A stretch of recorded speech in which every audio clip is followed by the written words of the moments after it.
Usually when we talk about history's great leaders, or when we look at the anatomy of a monumental rescue mission, there is this underlying expectation of inevitability. Right, yeah, like it was always meant to happen. Exactly. Think about how we view success today.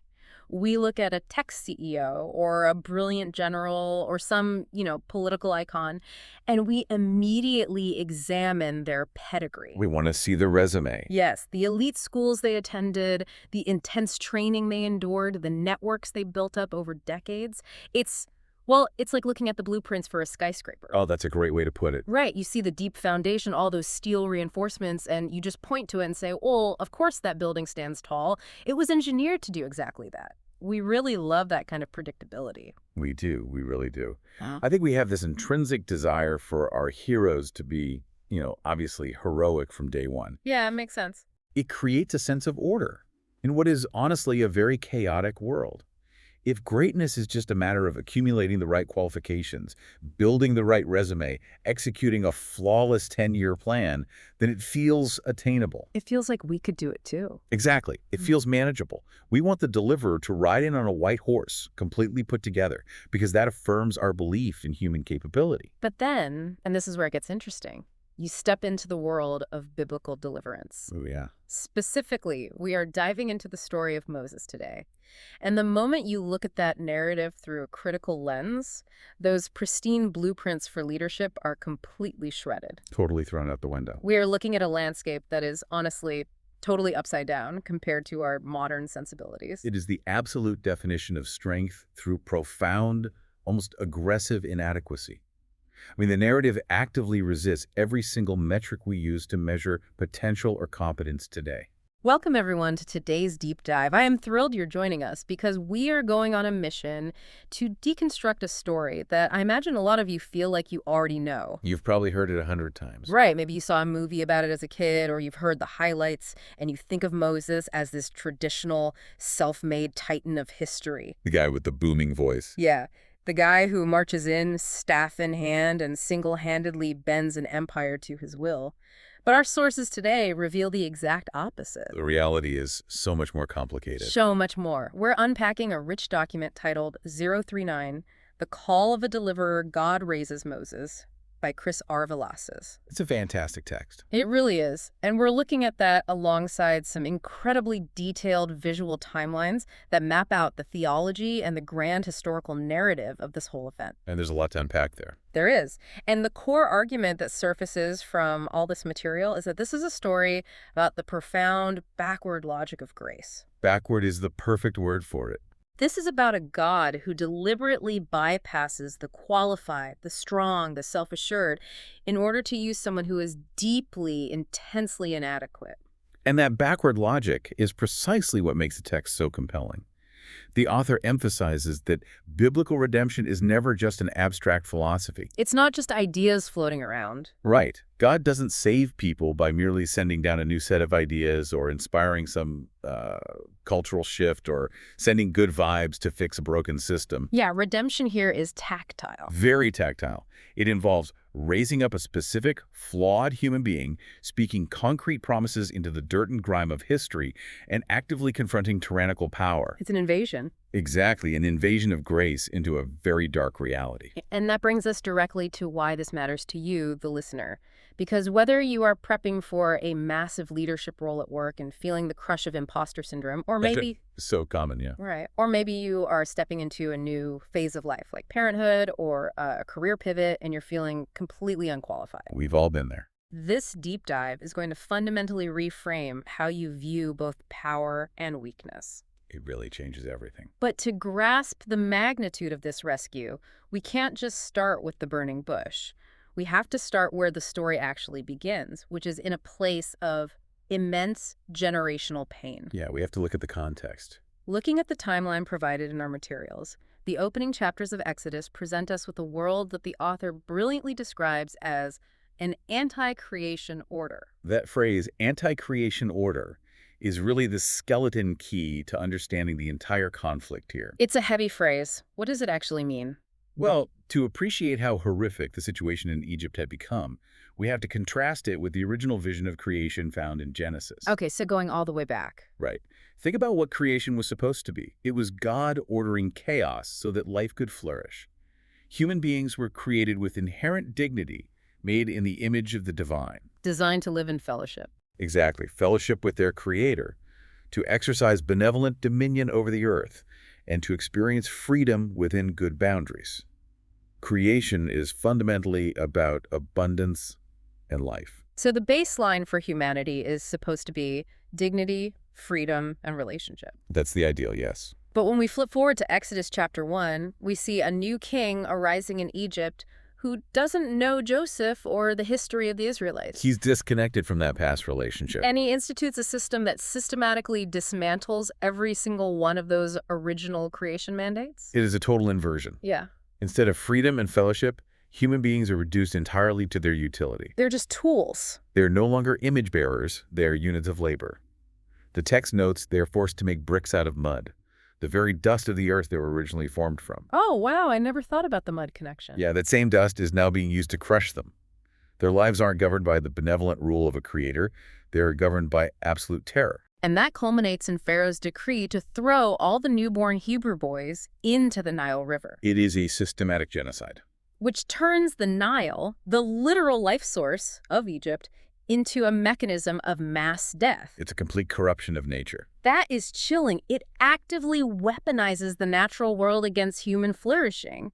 That elevates the stakes so much higher than just a political border dispute or a labor strike. Oh, absolutely. This isn't just politics. This is a cosmic clash between the god of life and an empire of death. That's exactly how the text frames it. But, establishing that horrific reality forces us to confront a really uncomfortable question, and it's one I honestly struggled with while reading the text. It's a tough one, yeah.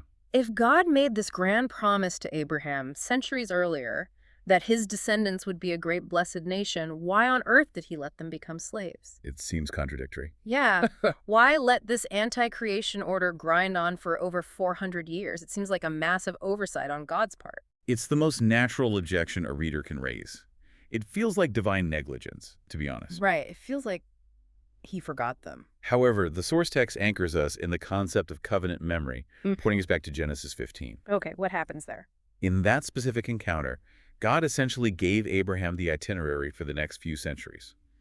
He explicitly foretold that Abraham's descendants would be strangers in a land not theirs. Oh, so he told him this would happen. Yes, that they would be afflicted as servants, but that God would ultimately judge that oppressive nation and bring his people out with great possessions. Okay, that drastically changes the perspective. It means the slavery wasn't an accident, and it wasn't God losing control of the narrative. Precisely. The 4 centuries of silence and suffering in Egypt are not evidence of divine forgetfulness. Though I'm sure it felt like it to them. Oh, it undoubtedly felt like abandonment to the Israelites living through it. But the theological timeline reveals that this oppression is the exact preordained stage on which divine faithfulness is about to be displayed. The stage was set. God was allowing human tyranny to reach its absolute zenith so that the deliverance would be undeniably miraculous. That makes theological sense looking backward from thousands of years away. But let's try to put ourselves in the shoes of an Israelite making bricks in year 390 of this slavery. That's a grim place to be. When you are the one in crisis, silence feels exactly like absence. Think about it like this. You have a massive emergency. Let's say a pipe bursts in your house. Water is pouring through the ceiling, ruining everything you own. Total nightmare scenario. Right. You call the emergency line for your insurance company and they put you on hold. And you sit there listening to that teeny hold music for an hour, watching your living room flood. Just waiting. You aren't sitting there thinking, the company is just meticulously preparing the absolute perfect customer service representative to handle my specific claim. Right, you're not appreciating the process. No. And they will arrive at the optimum moment for my character development. No, you think, the system is broken, no one is on the other end of the line, I am completely abandoned. And that sense of absolute isolation is what generations of Israelites must have internalized. That hold music analogy captures the psychological despair perfectly, doesn't it? It really does. When you were in the flood, You don't care about the long-term logistical plan. You just want the water to stop. Exactly. And that deep despair is what makes the turning point in Exodus chapter 2 so explosive. What happens there? The author points out that after this agonizing silence, the hidden God suddenly acts. And the text describes this using 4 incredibly intimate active verbs. 4 verbs. It says, God heard their groaning, he remembered his covenant, he saw the people of Israel, and he knew. Heard, remembered, saw, knew. Those aren't passive observations. They feel really loaded with intent. They carry immense theological weight, especially that final verb, knew. Let's dig into that one. In biblical Hebrew, the concept of knowing, which is yada, is not just about cognitive awareness. It's not God looking down from a balcony taking notes on a clipboard. Right, it's not a detached clinical observation like data point acknowledged. Exactly. He's not saying, data point acknowledged, the humans in quadrant 4 are experiencing hardship. Far from it. It implies deep relational covenantal involvement. He intimately comprehends the texture of their affliction. He feels the weight of it. Yes, he feels the weight of their groaning, and he is moving to intervene. But the twist in the narrative, and this circles back to your point about how we expect heroes to act, is that God does not intervene in the way human logic expects. Or even the way Moses himself initially expected. No, not at all. And that brings us to Moses' early life, which is fascinating because he actually tries to bypass the waiting period. He tries to force the issue. He tries to be the deliverer on his own terms long before God formally calls him. Looking at the timeline, we have Moses as a prince of Egypt. He's royalty. Right. He's got the royal education, he understands the political machinery of the empire, he has physical strength, and he clearly has a sense of justice. The perfect resume on paper. In Exodus 2, he goes out, sees an Egyptian beating a Hebrew, and he takes matters into his own hands. He strikes the Egyptian down, kills him, and hides him in the sand. It's a very violent, impulsive act. Moses is essentially trying to inaugurate the revolution using his own strength and his own elite status. And that attempt is a catastrophic, abject failure. The very next day, his own people reject his authority. They call him out. They ask, "Who made you a prince and a judge over us?" The news reaches Pharaoh, who seeks to kill him, and Moses is forced to flee for his life. From a strategic standpoint, we might wonder why God didn't just back Moses' play right then and there. I mean, why not use Prince Moses? He had everything going for him, seemingly. Right, he had insider access, he had leverage. If you are organizing a coup, Prince Moses is exactly the guy you want leading it. So why does God let him fail so spectacularly? Because Prince Moses was operating on the exact same logic as Pharaoh. Oh, that's interesting. He was relying on physical violence, political status, and autonomous human power. Trying to beat the system using the system's tools. Precisely. If Moses had succeeded by assassinating taskmasters and organizing a violent slave revolt using his Egyptian military training, the rescue would have been a human achievement. It would have just been a political regime change. The Israelites would have just traded one human strongman for another. Right. The theology of the text insists that the deliverer cannot be self-made.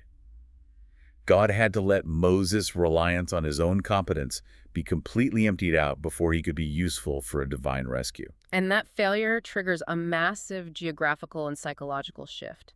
Moses has to run. He leaves behind the palaces, the advanced civilization, the center of the known world. He loses everything. And he ends up in the absolute middle of nowhere, the land of Midian. A completely different environment. This transition brings us to the wilderness period. And looking at the life trajectory mapped out in our materials, this isn't just a brief exile. No, it's not a gap year. This is a severe 40-year demotion.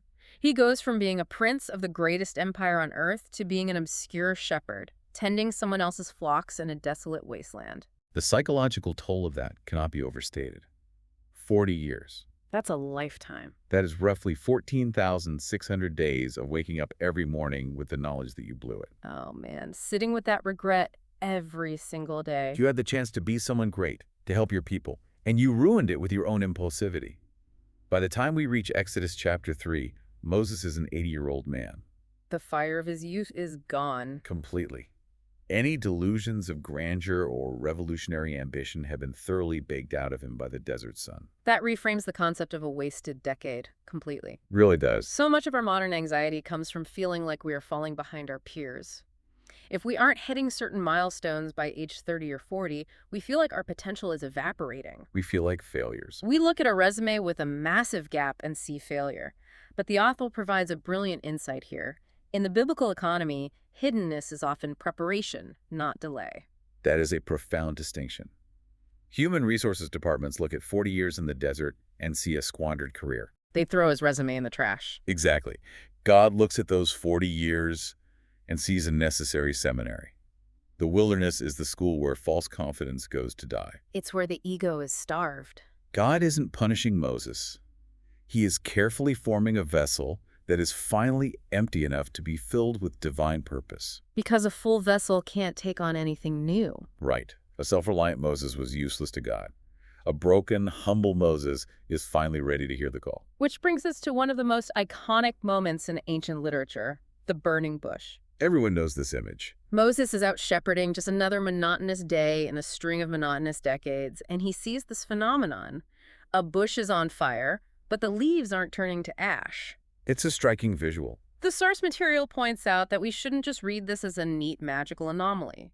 Fire in Scripture carries immense symbolic weight. It consistently signals divine holiness, absolute purity, and very often consuming judgment. So it's dangerous. Exactly. When the biblical authors use fire, they are talking about the unapproachable, terrifying purity of God. But the paradox here is the crux of the encounter. The bush is ablaze with this consuming holiness, yet the frail, ordinary scrub brush is not consumed. It's preserved. The author explains that this imagery represents transcendence mixed perfectly with mercy. Transcendence and mercy. The infinite, holy God can come near to a finite, frail piece of creation, whether that is a desert bush or a broken 80-year-old failed prince, without annihilating it. I was trying to conceptualize how terrifying and beautiful that would be. It's not quite like standing next to a campfire. No, much more intense than that. A better metaphor might be standing directly in the eye of a Category 5 hurricane. I like that. All around you is this swirling, immense, destructive power that could level a city in an instant. It is terrifying because you realize how small and fragile you are in comparison to it. You're completely helpless. Right, and yet, right there in the center, you are inexplicably held in perfect, safe stillness. You are completely protected from the very power that surrounds you. That captures the tension perfectly. God's presence is a sanctuary, but it is not safe in the sense of being tame. It demands reverence. That is why the voice calls out from the bush and commands Moses, "Remove your sandals, for the ground you are standing on is holy." Taking off the sandals. The removal of sandals is a posture of absolute subjugation and respect. God is initiating this meeting, making himself approachable, but he refuses to be a manageable force. He's setting the terms of the engagement. He's not a localized tribal deity that Moses can put in his pocket, manipulate, and use for his own political ends. And it's from that posture of awe that God reveals the rescue plan. And this is where the materials highlight a concept they call divine initiative or top-down redemption. A crucial concept. God says in Exodus 3:7-8, "I have surely seen the affliction of my people, and I have come down to deliver them." That phrasing, "I have come down." It feels like the hinge on which the entire biblical narrative turns. It completely dismantles the way almost every other ancient religion operated. It truly does. In the surrounding ancient Near Eastern cultures, religion was largely a transaction. You give the gods something, they give you something. Exactly. Humans had to build ziggurats, artificial mountains, to climb up to the gods. They had to perform the right rituals, offer the right sacrifices. Or achieve heroic feats to catch a god's attention. Right, to persuade them to act. But the logic of salvation here is aggressively top-down. The author emphasizes that this rescue mission was decided in the eternal counsel of God long before Moses even noticed the burning bush. Moses is just finding out about a plan that's already in motion. Moses does not generate the rescue. He doesn't petition God with a brilliant 5-point plan for liberation. He didn't submit a proposal. God descends into the mud and the mess of human history on his own initiative. Moses is merely being invited to participate in a deliverance that God has already ordained and is already executing. That invitation leads to perhaps the most relatable dialogue in the entire text. God lays out this incredible top-down rescue plan, and then he turns to this old, weathered shepherd and says, "Come, I will send you to Pharaoh." And you can just imagine Moses' reaction. Right, and Moses' immediate visceral response in Exodus 3:11 is, "Who am I? Who am I that I should go to Pharaoh and bring the children of Israel out of An Egypt? absolute panic. When I read that, it struck me how radically different God's response is compared to how our modern culture handles feelings of inadequacy. Oh, we handle it completely differently today. Today, if someone comes to me and says, I can't take this promotion, I'm not smart enough, or I can't lead this project, who am I to do this? The default cultural response is to immediately inflate their ego. We practice self-esteem building. All right, we say, don't say that. You're incredibly smart. You have great leadership instincts. Look at your past successes. You just need to believe in yourself. We constantly try to locate the solution to imposter syndrome inside the person. We point them back to themselves. We point them back to their own human capability and try to talk them into feeling qualified. But God's response to Moses's imposter syndrome is utterly baffling by our standards. It really is. God doesn't flatter him. He doesn't say, Moses, don't be so hard on yourself. Think about that world-class Egyptian education you received. Think about how much you've matured in the desert. Right. You are ready. God ignores Moses's resume entirely. Instead, looking at Exodus 3:12, God simply replies, I will be with you. That single sentence completely reorients the basis of human confidence. God essentially concedes Moses' point. He agrees with him. He says, you're right, Moses, you are an 80-year-old shepherd with a criminal record in Egypt. Which is funny, but true. You are entirely inadequate for this task. Yeah. But your adequacy is not the variable that matters. It's not about what Moses brings to the table. God shifts the focus from human ability to divine presence. The answer to the anxiety of who am I isn't, you are awesome. The answer is, I am the God who is with you. That is such a liberating concept. If anyone listening is feeling crushed by the weight of a responsibility they feel unqualified for, the biblical answer isn't to fake it till you make it. No. Or to obsessively try to build a better version of yourself. It's to realize that your personal inadequacy isn't the roadblock you think it is, because you aren't the primary engine of the work. That takes the pressure right off. But Moses, being intensely human, doesn't just accept this and march off to Egypt. The source material breaks down this extended, almost agonizing back and forth where Moses throws up every conceivable excuse to get out of the mission. He is desperate to get out of it. Let's dig into those objections, because the way God systematically dismantles them is brilliant. Moses starts with the fear of rejection. A very human fear. He says, they will not believe me or listen to my voice, for they will say, the Lord did not appear to you. He is terrified of a repeat of what happened 40 years ago when his own people rejected him. And God responds, not with a pep talk, but by arming Moses with 3 highly specific signs of power. Okay, let's go through these signs. First, he tells Moses to throw his shepherd's staff on the ground, and it becomes a serpent. Moses grabs it by the tail, and it becomes a staff again. Which is a terrifying thing to ask someone to do, grab a snake by the tail. Very much so. Second, God tells Moses to put his hand inside his cloak. When he pulls it out, it is leprous white as snow, a picture of rotting disease. He puts it back, and it is restored to healthy flesh. And the third? Third, God promises that if they still don't believe, Moses is to take water from the Nile River and pour it on the dry ground, and it will become blood. Now, if we aren't careful, those can just sound like bizarre parlor tricks. Right, like magic. Like God is giving Moses a magic kit to go dazzle the primitive locals. But the text makes it clear these are not magic tricks. How do these specific signs connect back to that anti-creation order we talked about earlier? Why these 3 things? That connection is exactly what elevates this from folklore to profound theology. I want to understand this. In the ancient world, magic was a tool used by humans to manipulate the gods or to control nature for selfish ends. But these are covenant signs designed to actively deconstruct the Egyptian worldview It's an attack on their belief system. and the psychological strongholds the Israelites had developed over 4 centuries of slavery. Make the first sign, the staff turning into a serpent. Why a snake? The serpent, specifically the cobra, was the supreme symbol of Pharaoh's sovereignty and his destructive power. It was literally worn on the front of his crown. The uraeus, right? Yes, the uraeus, symbolizing that he wielded the chaotic power of the gods to strike his enemies.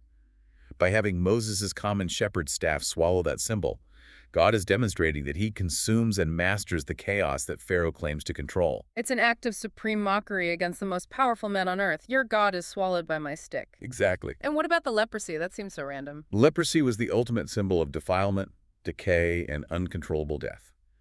The Egyptian medical and religious systems were obsessed with warding off disease and achieving immortality. They spent all their time preparing for the afterlife. Right.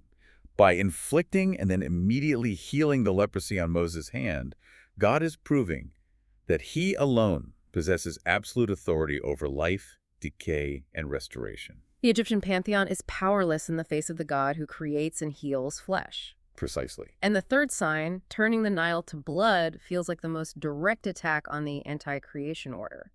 It's the most visceral. The Nile was worshipped as a god happy. It was the source of all agricultural life and wealth in Egypt, but Pharaoh had weaponized it, turning it into a mass grave for Hebrew infants. Exactly. God is taking the lifeblood of the Egyptian empire, the very instrument they used to murder his people, and exposing it as a river of death. Turning their false life source into literal blood. He is demonstrating his absolute mastery over the anti-creation order. These signs are theological warfare. So he arms Moses with these profound theological weapons.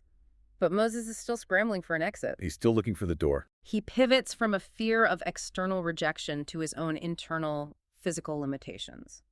He argues that he isn't eloquent. He says, "I am slow of speech and of tongue." Some scholars think he might have had a stutter. Or perhaps he just felt that 40 years talking to sheep had ruined his ability to debate in a royal court. "I know I'd be rusty." And God's response to this excuse is sharp, yet deeply grounded in the doctrine of creation. God asks him, "Who has made man's mouth? Who makes him mute or deaf or seeing or blind? Is it not I, the Lord?" God is reminding Moses that the Creator is not hindered by the limitations of the creature. God doesn't need Moses to be a polished orator. He just needs him to be a faithful mouthpiece. It's as if God is saying, "I am the one who built the instrument, Moses. I think I know how to play it, regardless of whether you think it's out of tune." That's exactly it. But even after that staggering declaration of sovereignty, Moses still refuses. He finally drops the excuses and just gives a flat refusal. "Oh, my Lord, please send someone else." It is a breathtaking moment of insolence. Seriously, the nerve. And the text notes that God's anger is kindled against Moses. But, and this is a crucial insight into the character of God, his anger does not result in Moses' destruction or the cancellation of the mission. He doesn't strike him with lightning. God's patience accommodates Moses' frailty. He provides Aaron, Moses' brother, to be a spokesperson. God supplies what he requires. He refuses to let Moses' weakness derail the redemption, but he graciously provides community and partnership to help bear the burden. Which perfectly encapsulates the core truth highlighted in our sources. It's a phrase that summarizes this entire dynamic. God does not call the qualified, he qualifies the called. That is the whole point of this narrative. The qualification was never about Moses' linguistic skills, his bravery, or his resume.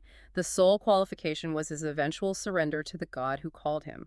And once that surrender happens, things move fast. Right. Once Moses is finally on board, we move from the private wrestling in the desert to a massively public stage, because this mission doesn't remain a quiet spiritual epiphany. No, Moses has to take this revelation, walk back into the heart of the anti-creation order, and stand before Pharaoh. And this transition is vital for how we understand biblical redemption. The author makes a strong point that redemption is public before it's personal. We have a modern tendency to hyper-individualize faith, don't we? We do. We treat it entirely as a private matter of the heart, disconnected from the structures of the world. But the Exodus narrative insists that God's salvation actively confronts oppressive political, economic, and social realities.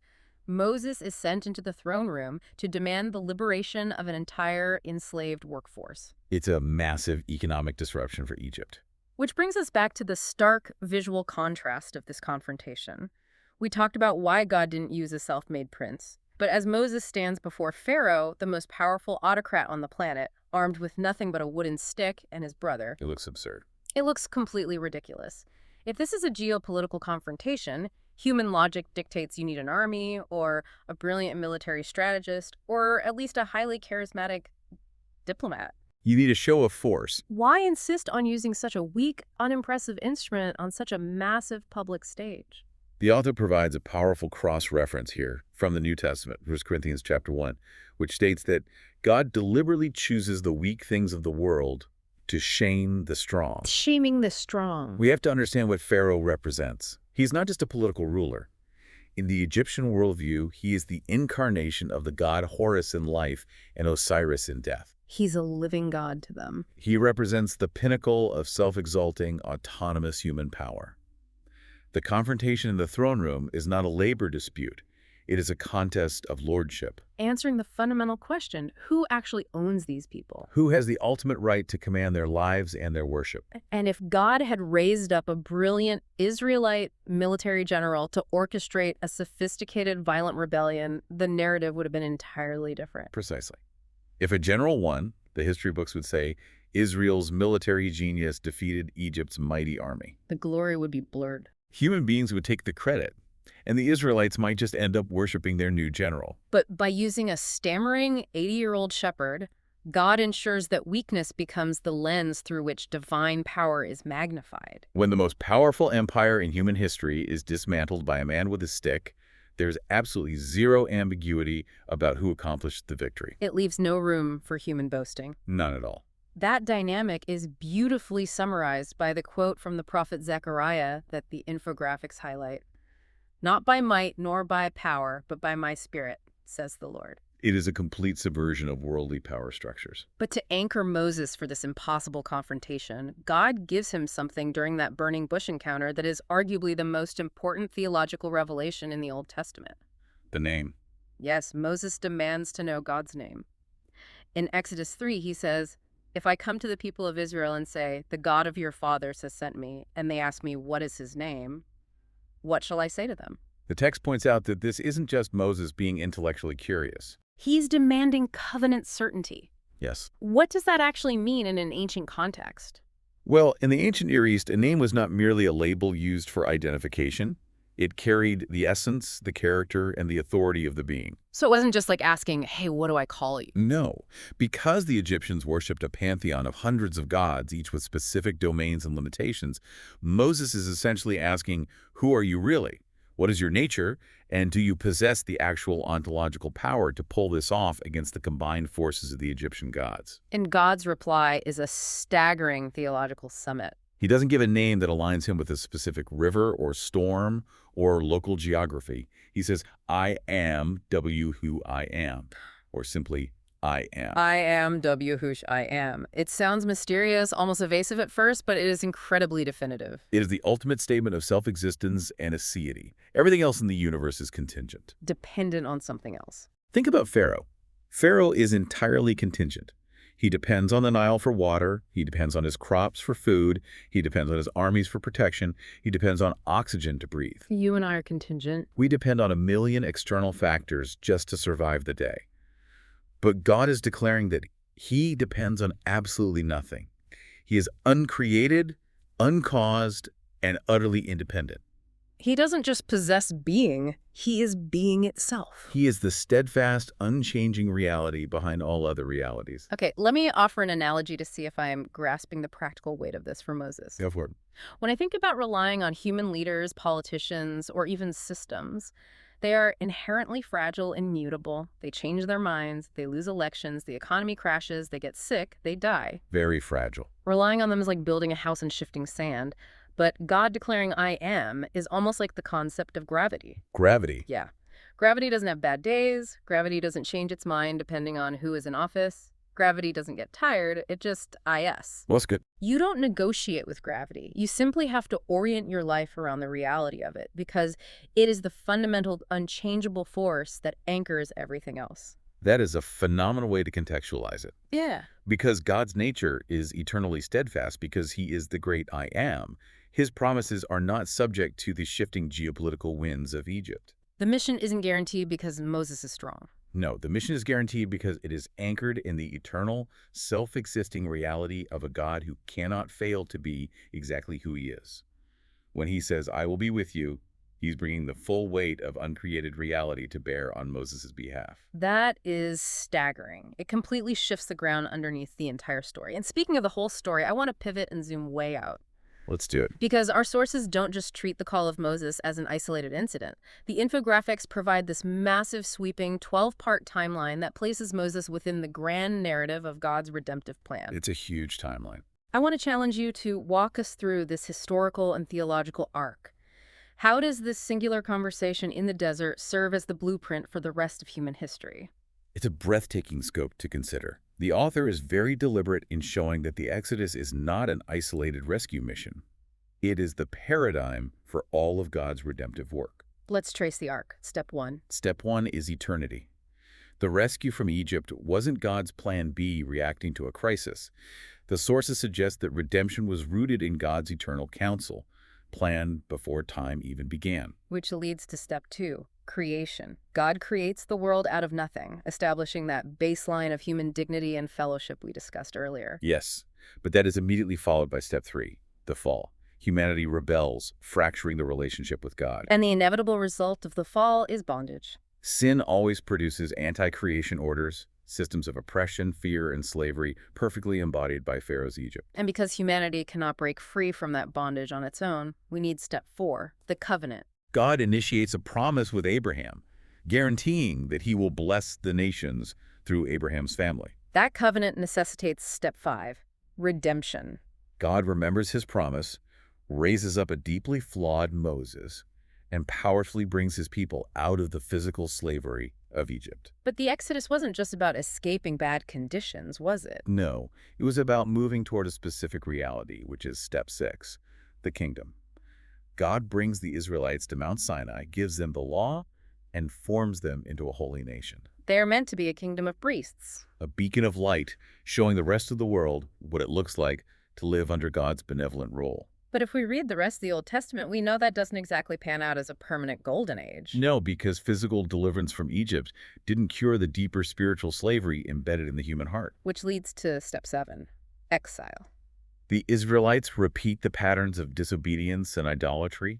They try to become like the oppressive nations around them, and this unfaithfulness ultimately leads to divine judgment and their physical exile from the Promised Land. So the grand experiment fails. It appears to, but that brings us to step 8, restoration. Even in the depths of exile, the later prophets like Isaiah and Jeremiah begin promising a future, even greater deliverance. They use the language of the Exodus, right? Exactly. A new highway through the desert, a new rescue to describe what God will do. And that prophetic hope points like a laser directly to step 9, the Messiah. I want to pause and linger right here, because this is the absolute crux of the entire deep dive. How exactly does Moses relate to Jesus? What is the mechanism connecting this guy in the desert with the New Testament? The author draws a brilliant typological connection, arguing that Jesus fulfills and then infinitely surpasses the pattern established by Moses. The parallels are pretty striking. They are. Both were preserved from the murderous decrees of kings when they were infants. Pharaoh for Moses, Herod for Jesus. Both spent time in Egypt. Both were sent to deliver a captive people. Both mediated a covenant between God and humanity. But here is the critical, massive difference the text emphasizes. Moses is merely a servant in God's house. Jesus is the son who owns the house. Moses is the signpost. Jesus is the destination. Exactly. Yeah. Moses merely announces the redemption and mediates it through signs and wonders. But Jesus actually accomplishes the ultimate redemption through his physical death on the cross and his resurrection. Moses led a specific ethnic group out of the political and physical bondage of Egypt, While Jesus leads humanity out of the universal, ultimate bondage to sin, death, and the demonic powers. And think back to the core promise that anchored Moses. I will be with you. Yes. The New Testament introduces Jesus as Emmanuel, which literally translates to God with us. Jesus doesn't just carry a promise of divine presence. He is the divine presence incarnate, stepping into the anti-creation order to tear it down from the inside out. That fundamentally changes how you read the Exodus story.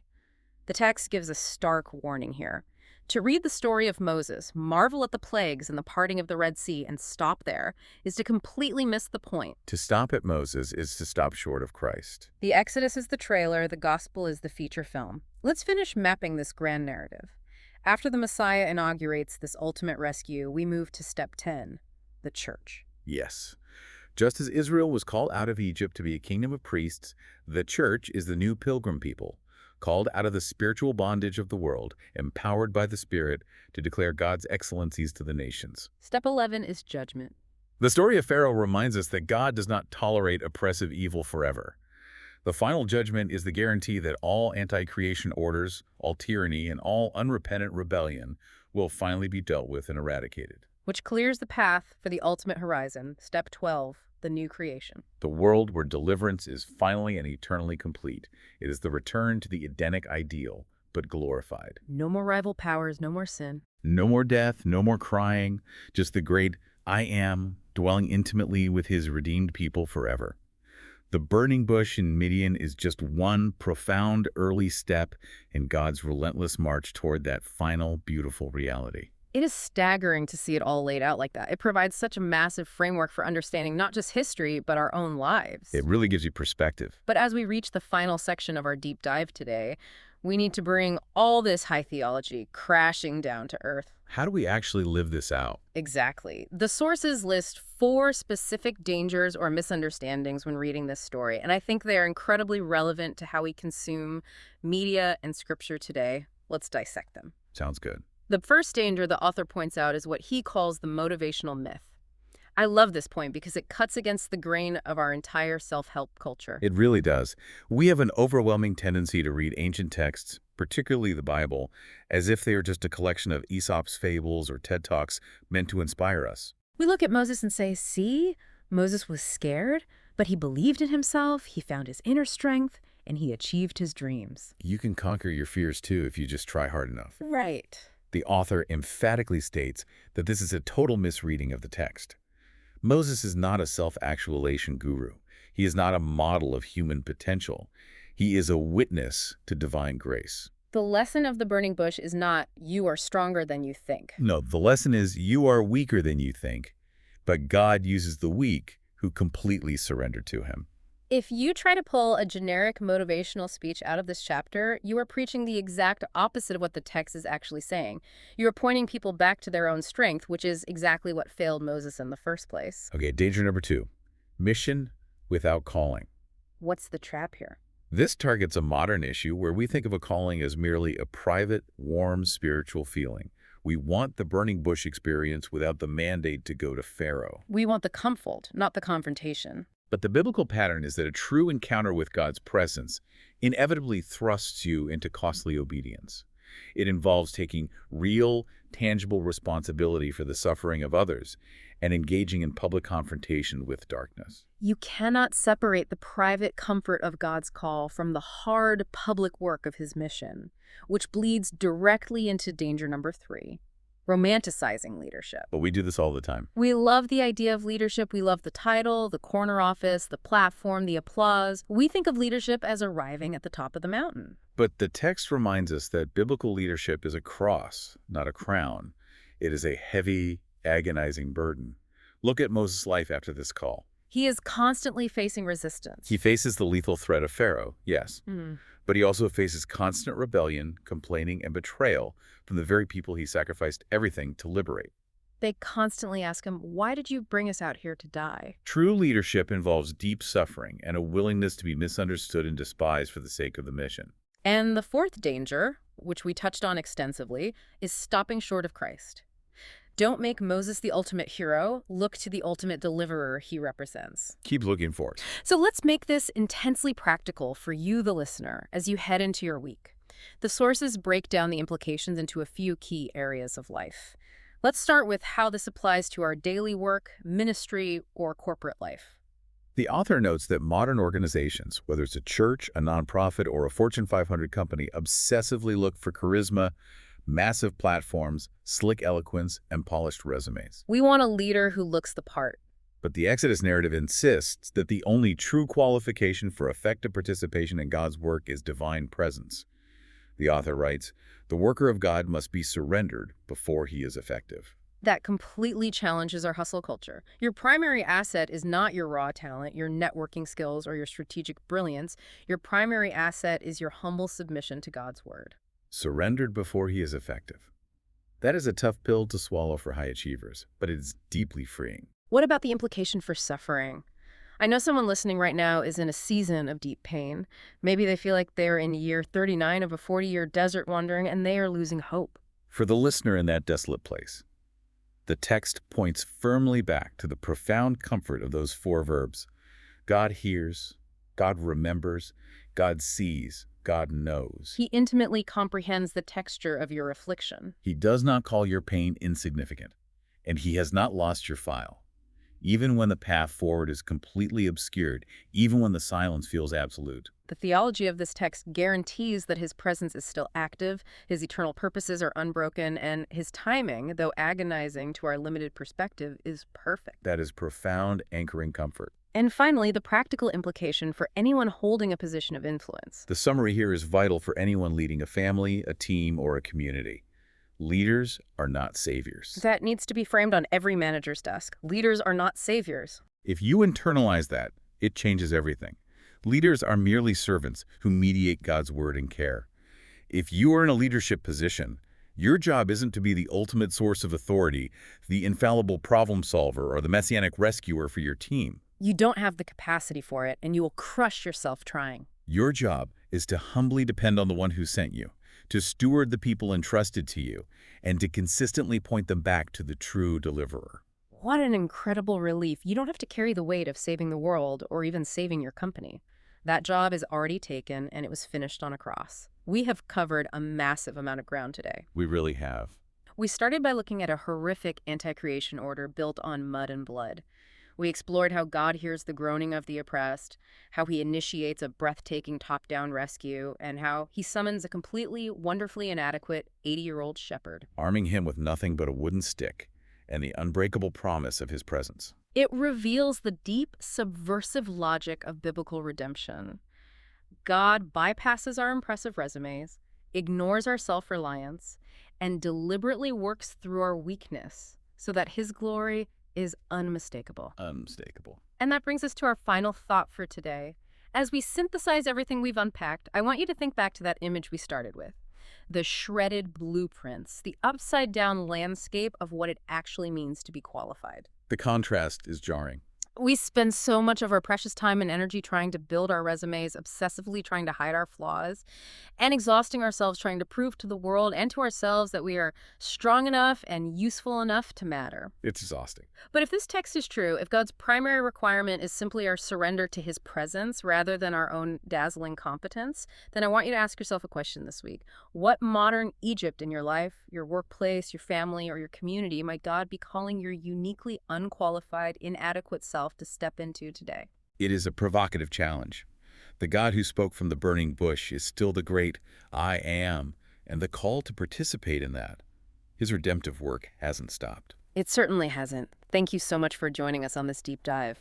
As you step back into your life, your challenges, and perhaps your own wilderness this week, I encourage you to remember that your true calling isn't found in desperately trying to answer the anxious question, who am I? Your calling is found in resting in the eternal promise, I will be with you.